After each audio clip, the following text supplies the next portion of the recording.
नमस्कार, news point लेकर हाजिर हूं मैं राजीव।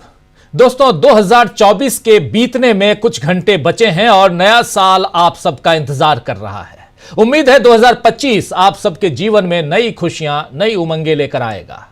यह साल राजनीतिक तौर पर काफी गहमा गहमी वाला रहा। दोस्तों, देश ने लोकसभा चुनाव देखे और 8 विधानसभा चुनाव, और उसके बाद उसके साथ साथ कहें तो कई उपचुनाव भी देश की जनता ने देखा और उसमें अपना रोल निभाया मतदाता होने के नाते।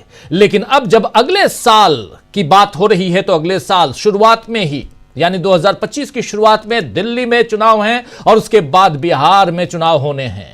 दोनों जगह विधानसभा के चुनाव, लेकिन दिल्ली के चुनाव की गहमा गहमी चल रही है। उससे पहले बिहार में चुनाव से पहले एक अलग गहमा गहमी का आलम है। और दोनों राज्यों की बात करें तो इधर अरविंद केजरीवाल को लेकर और बीजेपी जो खींचतान कर रही है वो आप सबके सामने है। थोड़ी गहमा गहमी, जैसे जैसे जनवरी का महीना जो है आगे बढ़ेगा वो गहमा गहमी दिल्ली की बढ़ेगी। लेकिन दूसरी तरफ जब बिहार की बात करते हैं तो आप नीतीश बाबू को देख रहे हैं।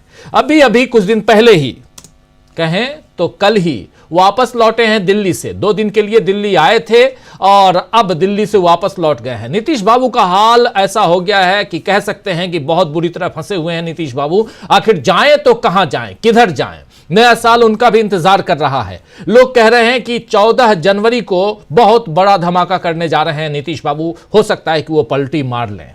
लेकिन नीतीश कुमार पर इतनी चर्चा क्यों हो रही है? चर्चा इसलिए हो रही है क्योंकि यहां से बिहार ही नहीं बल्कि केंद्र की सत्ता की चाबी भी इधर से उधर घूमते हुए आप देखेंगे।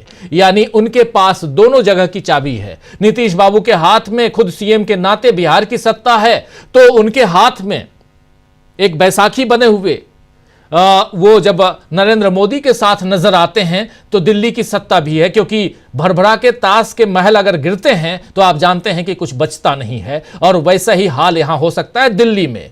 और पीएम मोदी से नहीं मिले, आए थे अभी नीतीश बाबू। उसके अलावा नीतीश बाबू नड्डा साहब से बिना मिले हुए चले गए। बात यह भी आई कि उनकी मुलाकात कांग्रेस के नेताओं से भी होगी, यानी नीतीश बाबू पलटी मारेंगे।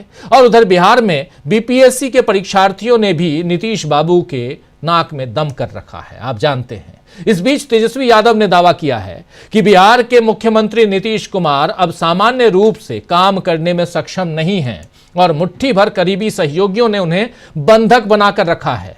तेजस्वी यादव यह भी कह रहे हैं कि नीतीश कुमार अब अपने होश में नहीं हैं, वो बिहार चलाने में असमर्थ हैं।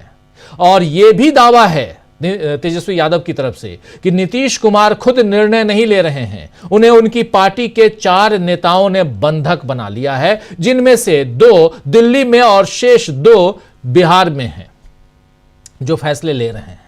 आइए जरा सबसे पहले तेजस्वी यादव को सुनते हैं क्या कुछ कह रहे हैं। और यह बाइट यहां सुनना इसलिए जरूरी है क्योंकि यहां से एक तस्वीर नजर आएगी। वो तस्वीर नए साल की तस्वीर भी होगी। पहले तेजस्वी यादव को सुनिए।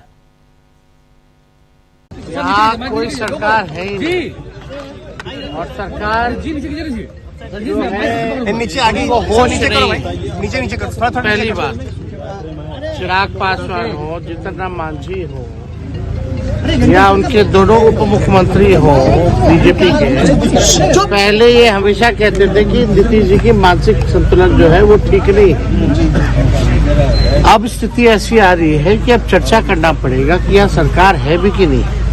अगर है तो माननीय मुख्यमंत्री जी को लीड करना चाहिए, तो वो निर्णय लेने लायक अब नहीं रह गए। कोई भी विषयों पर निर्णय जो लेना हो वो नहीं ले पा रहे। तो आखिर सरकार कौन चला रहा है?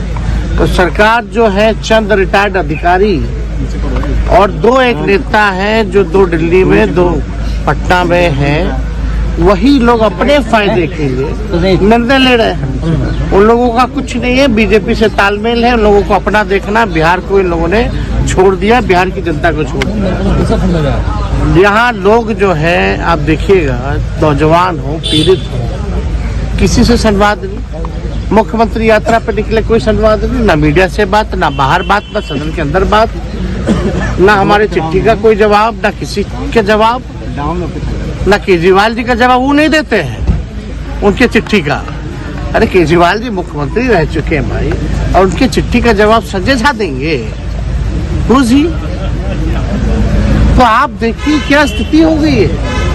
ये पूरी तरीके से नीतीश कुमार जी को इन लोगों ने कैद कर रखा है। अब वो होश में नहीं है, उनके केवल चेहरे को आगे करके जो है सरकार जो है चलाया जा रहा है। ये सच्चाई है, जिसको मानना है वो बात माने, ना मानना है ना बात माने। लेकिन ना मानने वाले भी अंदर से जानते हैं कि यही सच्चाई है और ऐसे ही बिहार जो है चल रहा है। और देखिए जो भी तो ये बात अपनी बड़े दमदारी के साथ यहां पर तेजस्वी यादव रखते हुए आपने देखा सुना यहां तेजस्वी यादव, लेकिन दूसरी तरफ नीतीश बाबू चर्चा में हैं और उन्हीं की बात यहां कहते हुए भी नजर आ रहे थे। आप सुन रहे थे तेजस्वी यादव को। लेकिन इस बीच एक तस्वीर और भी सामने आई। जब दिल्ली से लौटे नीतीश कुमार तो मुलाकात इनकी होती है गवर्नर साहब से। आप देखिए ये तस्वीर। इस तस्वीर के बाद लोग बहुत कयास लगाने लगे कि आखिर होने क्या जा रहा है। क्या नीतीश बाबू सीधे इस्तीफा लेकर पहुंचे हैं, क्या पलटी मारने वाले हैं, ये सारी बातें होने लगी। लेकिन इन सब के बीच एक तस्वीर ये नजर आती है कि कहीं ना कहीं देश की सियासत में नीतीश बाबू का बहुत बड़ा रोल है। इसीलिए तो नीतीश कुमार चर्चा में बने हुए हैं। आज चर्चा करेंगे, हम समझेंगे कि नए साल में क्या कोई बड़ा सियासी धमाका होने जा रहा है, बिहार में क्या सियासी तूफान आने वाला है और बिहार के सियासी तूफान का क्या असर दिल्ली पर भी पड़ेगा, ये सब कुछ समझेंगे। लेकिन इन सब के बीच एक बात और आप लोगों के बीच रखना चाहता हूं। आज एक इंटरव्यू आया है लोकुर साहब का। आप जानते हैं कि वो पूर्व जस्टिस रह चुके हैं सुप्रीम कोर्ट के, और उनका एक इंटरव्यू आया है दैनिक भास्कर में, जिसमें उन्होंने बहुत सारी बातें कही हैं। उन्होंने खुलकर बहुत सारी बातें रखी हैं, लेकिन सेकुलरिज्म और संविधान को लेकर भी उन्होंने अपनी बात रखी है और कहा है कि सेकुलरिज्म जो है वो संविधान का बुनियादी ढांचा है और ये नहीं बदला जा सकता है। बाकी जिसको जो कहना है वो कहने को आज़ाद है। ये बात इसलिए पूछी गई उनसे क्योंकि लगातार संविधान बदलने की बात होती है, हिंदू राष्ट्र की बात होती है, तो उस पर उन्होंने अपने बयान दिए हैं और उन्होंने साफ साफ कहा है कि कोई कह सकता है कि ये हिंदू राष्ट्र है, कोई कह सकता है कि प्रधानमंत्री वास्तव में प्रेसिडेंट हैं। कहने में क्या है, आप कुछ भी कह दीजिए, लेकिन सच्चाई यह है कि यह देश लोकतांत्रिक देश है और इसमें संविधान सर्वोपरि है। यह सबसे बड़ी बात यहां पर कही गई है और महत्वपूर्ण है। इसलिए महत्वपूर्ण है क्योंकि देश के संविधान पर कई बार ऐसी बातें आती रही हैं और ये मदन वी लोकुर का कहना है।